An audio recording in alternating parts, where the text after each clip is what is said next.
méditation se trouve dans Marc chapitre 5, le verset 21 à 24 et 35 et 36. Nous lisons tous au nom de Jésus.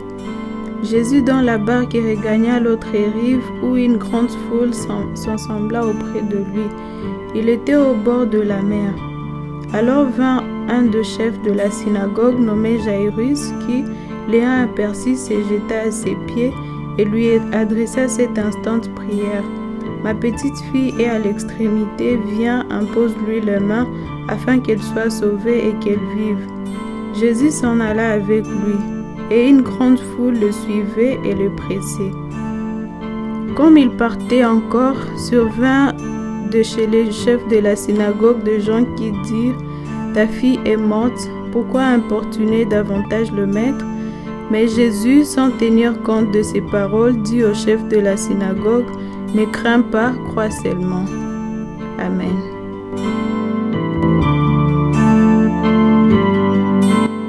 Bonjour, bonsoir et bienvenue encore à cette nouvelle session de prière avec Global Prayer Service GPS.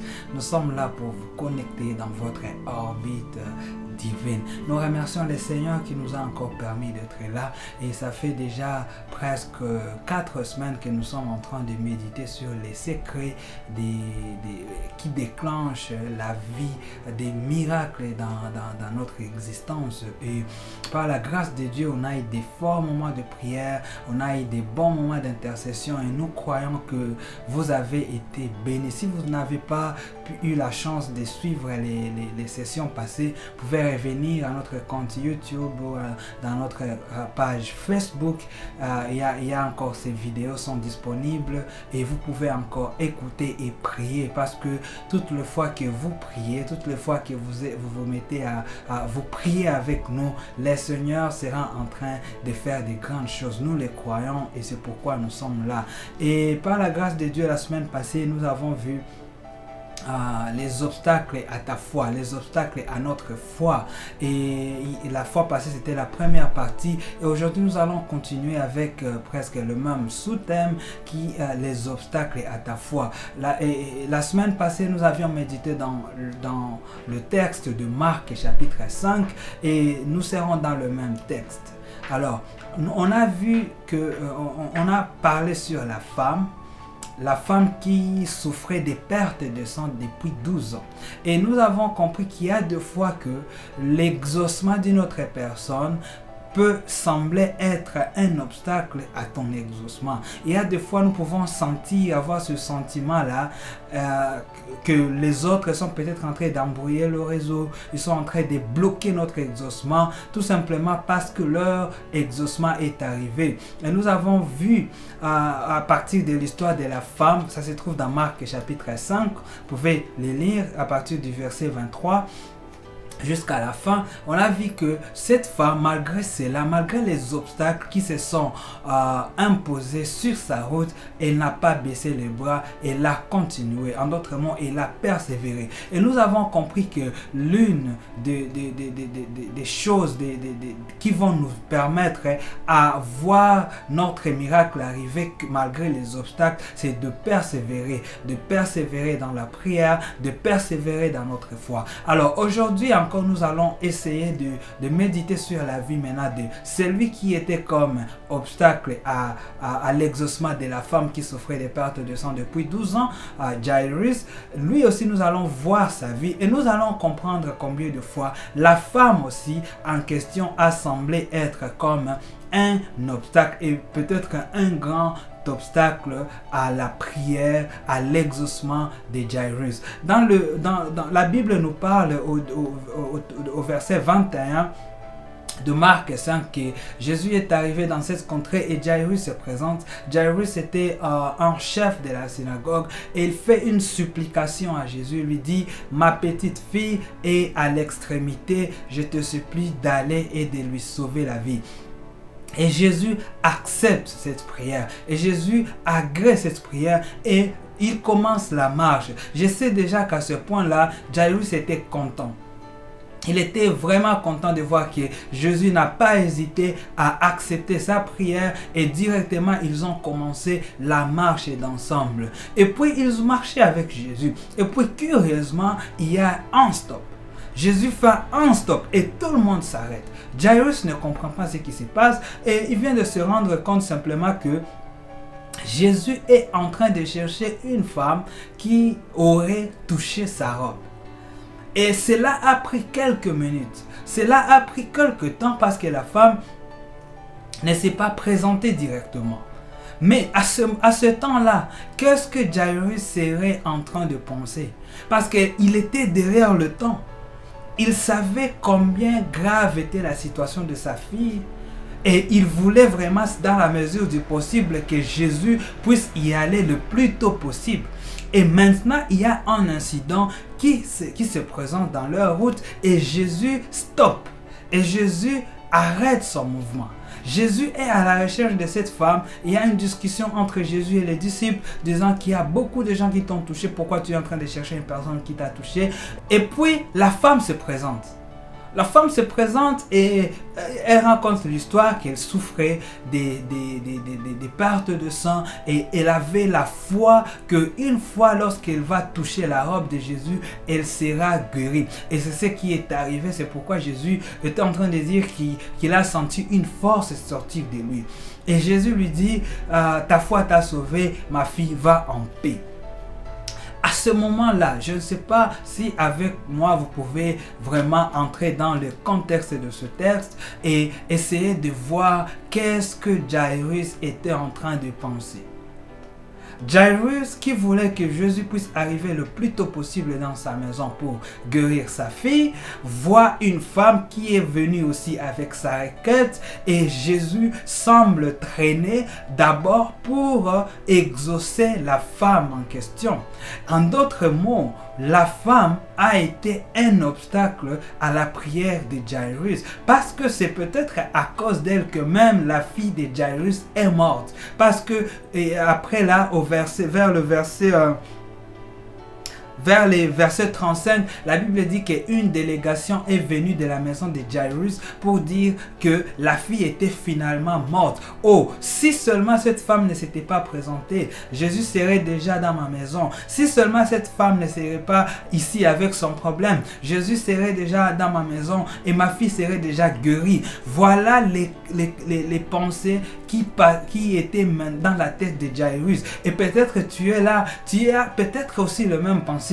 Tu as prié, tu as un ami qui a fait la même prière que toi, mais cet ami a un exaucement. Toi, tu ne vois pas encore l'exaucement. Ou même tu as tendance à voir les exaucements autour de toi comme ce sont c'est à cause de cela que ton exaucement n'est pas arrivé. Parce que si seulement la femme ne serait pas là, peut-être que Jésus serait déjà à des distances proches de la maison de Jairus. Mais je vais te dire aujourd'hui, ces sentiments-là sont naturels et ça peut nous arriver tous. Mais ne perds pas courage. L'exaucement de ton ami n'est pas un obstacle à ton exaucement. Un serviteur de Dieu avait dit, si tu vois Jésus déjà arriver dans ton voisinage, si tu vois déjà ton voisin recevoir son exaucement, et foi, parce que peut-être le prochain stop de Jésus c'est ta maison, parce que tu sais déjà que Jésus est dans le parage, Jésus est dans le voisinage, donc déjà bientôt là il va visiter ma maison. N'aie pas de rancune avec les personnes qui ont prié et Dieu les a exaucés. N'aie pas de conflits indirects ou inconscients avec des personnes qui ont eu leur exaucement. Ton exaucement va arriver. À la fin de cette histoire, nous voyons que Jésus est parti et il a sauvé la fille de Jairus. Il l'a ressuscité. Le problème, ce n'est pas que ta situation est en train de s'empirer. La fille, elle était malade et maintenant elle est morte. Ce n'est pas ça le problème. Le problème est que Jésus a dit qu'il va aller avec toi dans la maison. Le problème, ce ce n'est pas quand est-ce que Jésus va arriver. Parce que lorsque Jésus va arriver, ce sera le bon temps. Jésus n'arrive jamais en avant. Jésus n'arrive jamais en retard. Jésus arrive toujours au bon temps. Le temps de Jésus peut ne pas sembler être notre temps. Notre bon moment peut ne pas être le bon moment de Jésus. Mais je te dis que lorsque Jésus arrive, c'est le bon moment et il y aura un changement. Ne t'inquiète pas trop sur ta situation. Aie seulement tes yeux fixés sur Jésus. Aie seulement tes regards fixés sur celui qui est la solution, qui est Jésus. Et ne regarde même pas ta situation. Si ta situation semble être compliquée, si ta situation semble être plus grave, dis-lui que tu as un Dieu plus grand que cela. Et je te dis que tu verras ton exaucement. Et Jairus était là. Aujourd'hui, nous sommes en train de méditer dans la vie de cet homme pour voir comment est-ce que nous pouvons surmonter les obstacles qui se présentent dans notre vie de prière, des obstacles qui se présentent dans notre chemin de miracle.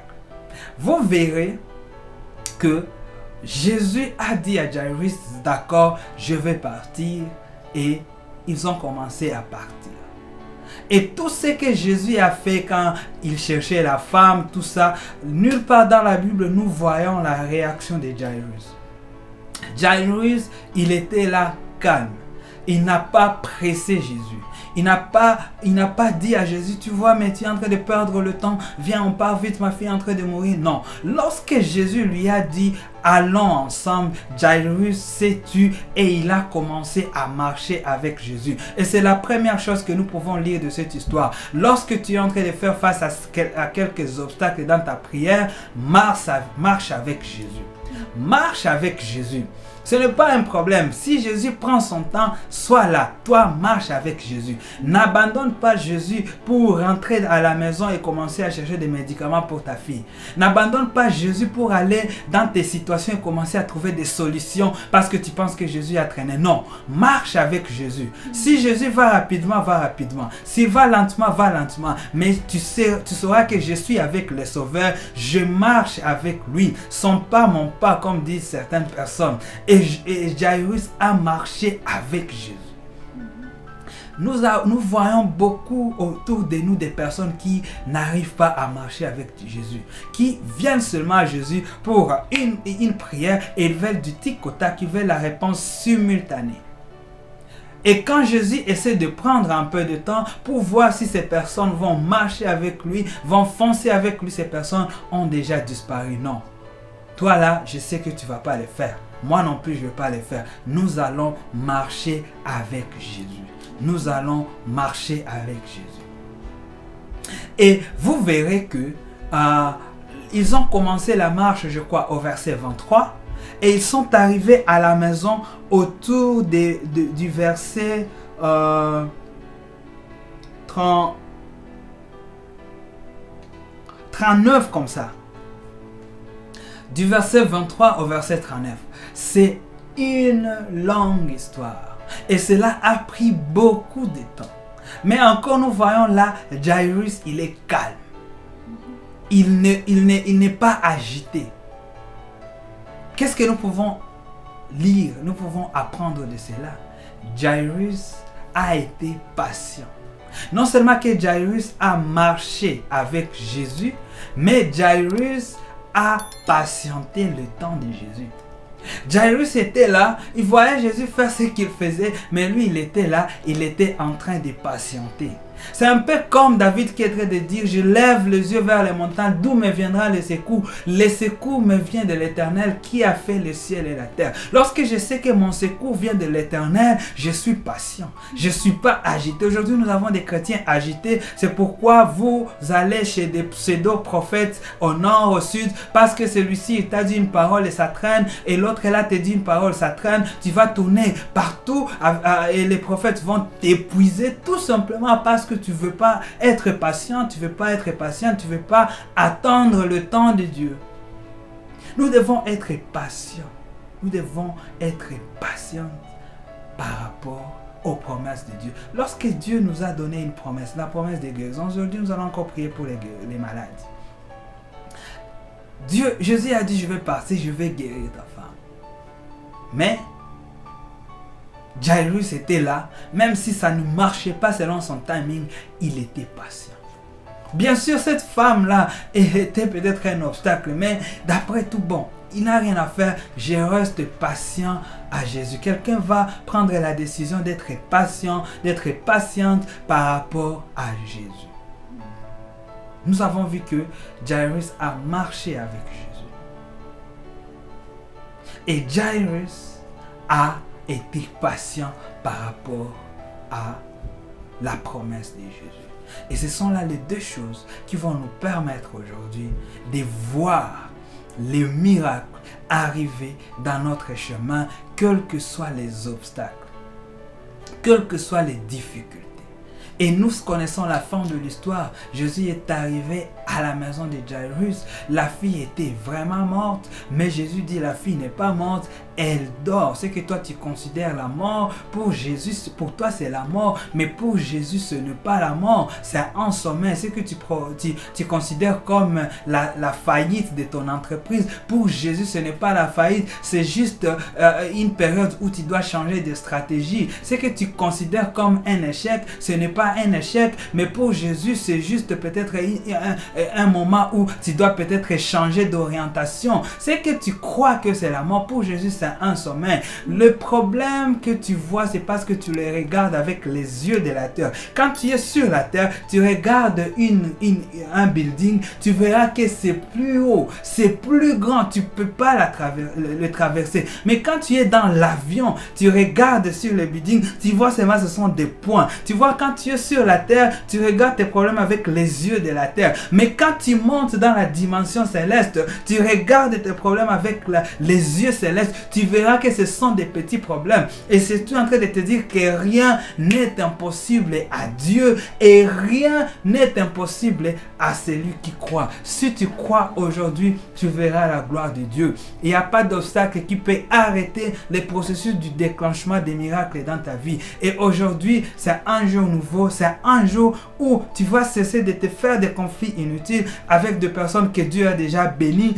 Ils ne sont pas en train de bloquer ta bénédiction, mais c'est peut-être, ils doivent être des témoignages d'encouragement que comme Jésus a visité mon ami, comme Jésus a visité mon voisin, le prochain tour c'est moi. Et je suis en train de te dire que le prochain tour c'est toi, et ce tour est en train d'arriver aujourd'hui, et c'est aujourd'hui que tu vas vivre les miracles de Dieu dans ta vie. Que le Seigneur nous aide. Amen. Nous allons prier. Nous allons prier. Nous allons entrer dans la prière. Tu as été là. Si tu nous as suivis la semaine passée, tu as compris que nous devons persévérer dans la prière.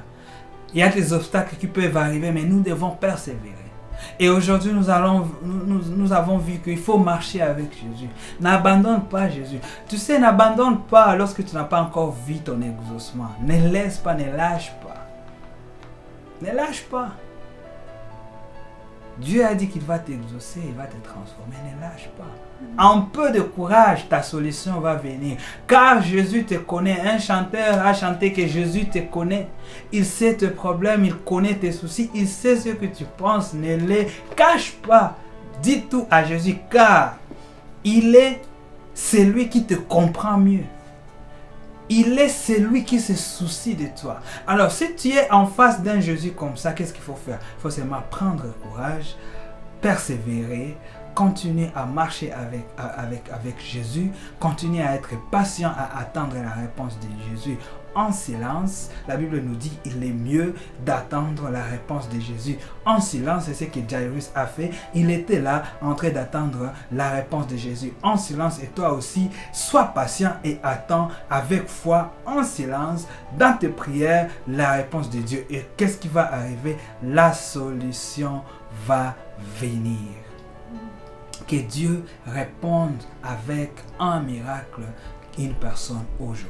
Qu'une personne vive le miracle de Jésus aujourd'hui. Je suis en train de déclarer que tu vas voir le miracle de Dieu dans ta vie à une seule condition. Si tu crois, la Bible dit, si tu crois, tu verras la gloire de Dieu. Nous allons prier et notre première prière sera de prier pour des personnes qui sont malades.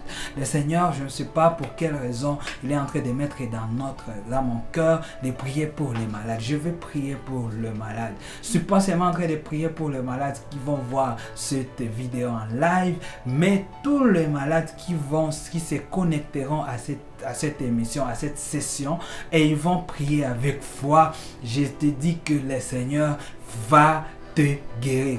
Tu es là, tu vas lever ta main et je vais prier pour les malades. Et après, nous aurons une autre requête pour laquelle nous allons prier. Mais maintenant, je prie pour les malades. Tu es là, tu vas mettre une main, tu touches là où tu as mal et une autre main, tu vas la lever devant Dieu.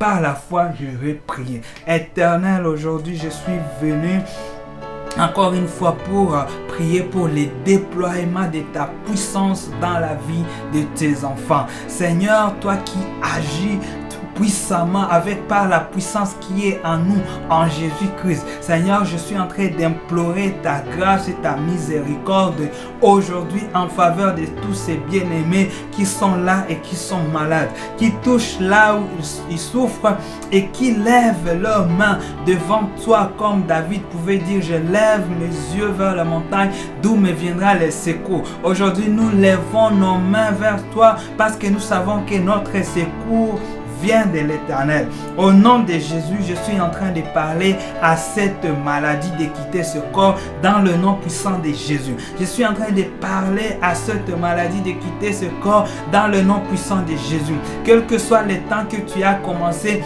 à faire souffrir cette soeur, à faire souffrir cet enfant, à faire souffrir ce frère, je suis en train de te chasser aujourd'hui maladie dans ce corps dans le nom de Jésus. Je chasse ce cancer dans ton corps dans le nom de Jésus.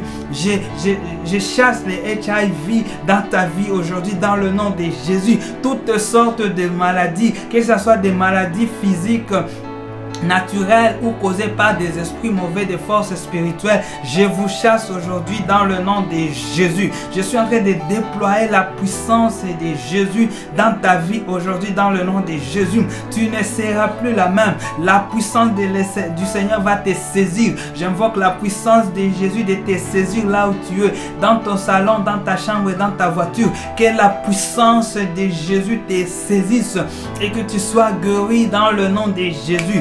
Je suis en train de déclarer la guérison dans le nom de Jésus. Reçois ta guérison dans le nom de Jésus. Toutes sortes de maladies. La parole de l'Éternel nous dit que c'est par ces meurtrissures que nous sommes guéris. J'invoque le sang de Jésus. J'invoque le sang de Jésus dans ton corps. Et je déclare ta guérison dans le nom de Jésus. Je déclare ta guérison dans le nom de Jésus. Cet handicap qui est venu s'imposer dans ton corps depuis ta naissance ou je ne sais pas depuis un temps, je te chasse maintenant dans cette vie dans le nom de Jésus. C'est ce problème de rhumatisme qui s'est créé dans les muscles, dans la vie de ce bien-aimé. Je te chasse aujourd'hui dans le nom de Jésus. Même, ô Éternel, ceux qui sont atteints de Covid, je suis en train de chasser cette maladie dans le nom de Jésus. Ceux qui sont atteints de la malaria, de cancer, je ne suis pas, toutes sortes de maladies, certaines maladies qui vous ont même rendu stérile.